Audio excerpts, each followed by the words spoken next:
पाकिस्तान की तरफ से रही कराए गए हैं। वहां पर अंदर खाने में ही पहले से इस तरह की लड़ाई जारी थी और उसी का यह परिणाम सामने आ रहा है। वहीं पूर्व पाक पीएम अब्बासी ने मुनीर को आईना दिखाया है। पाकिस्तान की पकड़ से बाहर है बलूचिस्तान, ये कहा है। मंत्री बिना सुरक्षा के बलूचिस्तान में नहीं घूम सकते हैं, ये कहा है। इस्लामाबाद की पकड़ से फिसल रहा है बलूचिस्तान। बलूचिस्तान में भय और अनिश्चितता का माहौल बना हुआ है। पाकिस्तान के पूर्व प्रधानमंत्री हैं शाहिद खाकान अब्बासी, जिसने आईना दिखाने का काम किया है यहाँ पर मुनीर को, और साथ ही साथ मुनीर को आईना दिखाते हुए बताया है कि देखिए जनाब, बलूचिस्तान तो गए हो, बलूचिस्तान आपके हाथ से अब फिसल चुका है, निकल चुका है। क्योंकि बलूचिस्तान में जिस तरीके से यहाँ पर बलूचिस्तान ने, अगर ये कहना गलत नहीं होगा कि गदर काटा हुआ है, बलूचिस्तान में पाकिस्तान में गदर काटा हुआ है। एक के बाद एक बड़ी कार्रवाई जो है वो बीएलए कर रहा है लगातार। जिस तरीके से आज ही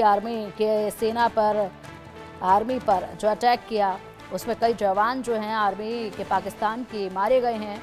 और उसके बाद अब ये बयान सामने आया जिसमें आसिम मुनीर को पूरी तरीके से आईना दिखाने का काम किया है। पूर्व पीएम ने कहा है कि पाकिस्तान की पकड़ से बलूचिस्तान बाहर हो चुका है और मंत्री बिना सुरक्षा गार्ड के यहाँ पर घूम भी नहीं सकते हैं।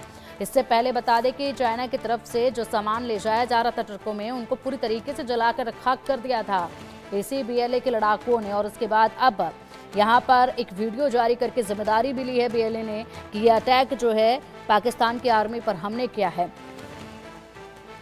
और चलिए अब अधिक जानकारी के लिए हमारे खास मेहमानों का रुख करेंगे। हमारे खास मेहमान हमारे साथ जुड़ चुके हैं रक्षा विशेषज्ञ retired colonel TP Tyagi ji हमारे साथ हैं। सर, बहुत स्वागत है आपका इंडिया न्यूज़ पर। और विदेशी मामलों के जानकार प्रोफेसर मनोज कुमार जी भी हमारे साथ हैं। सर, बहुत स्वागत है आपका भी इंडिया न्यूज़ पर।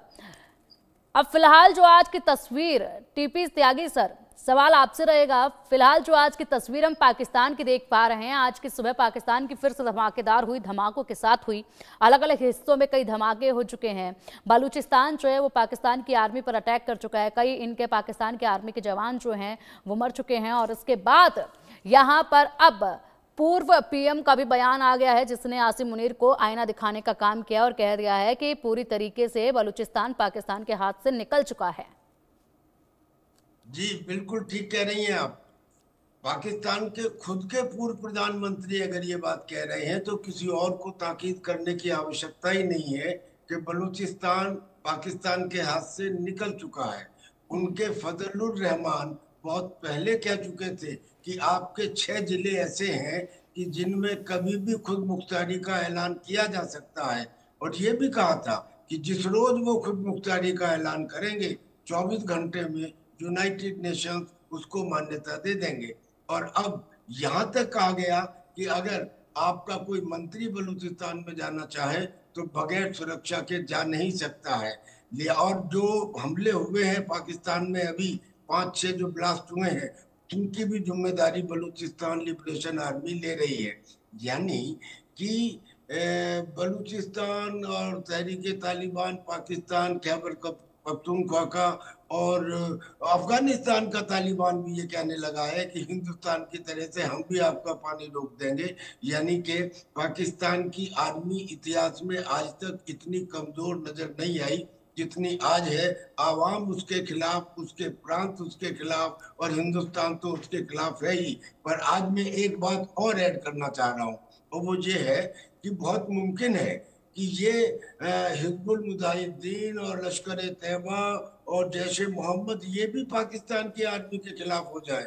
क्योंकि इनके जो बड़े बड़े हेडक्वार्टर थे तीनों, यानी कि कोटली में भी, मुदीरका में भी और भावालपुर में भी, जब वो नष्ट कर दिए गए, एकेडमी नष्ट हो गई, हेडक्वार्टर नष्ट हो गए, उनकी मस्जिदें नष्ट हो गई, जो हमने तस्वीरें देखी हैं, तो अब वो ये आतंकी कहेंगे कि साहब आप खुद ना जाके हमें इस्तेमाल करते थे और आप हमारी सुरक्षा नहीं कर सके।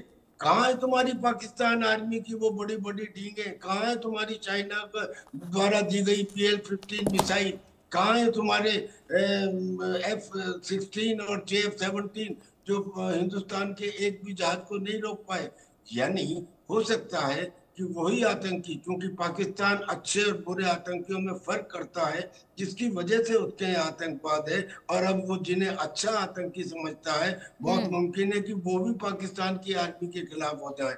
लेकिन फिर भी अपनी ये दिखाने के लिए कि नहीं मैं ताकतवर हूँ, वो लाइन ऑफ कंट्रोल के ऊपर बराबर पिछले 11 दिनों से सीज फायर का उल्लंघन कर रहा है। 8-10 रोज तक तो ठीक था, वो स्मॉल आर्म से था, यानी कि राइफल से या लाइट मशीन गन से, लेकिन उसने अभी 2 दिन से आर्टिलरी फायर करना शुरू कर दिया।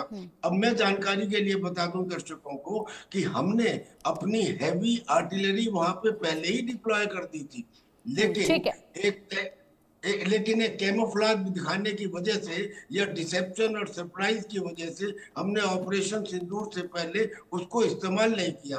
अब हम उसे इस्तेमाल कर सकते हैं, और चूंकि पाकिस्तान ने ठीक है सर, माफी के साथ रोकना चाहूंगे, फिलहाल बड़ी जानकारी सामने आ रही है ऑपरेशन सिंदूर से बलूचिस्तान में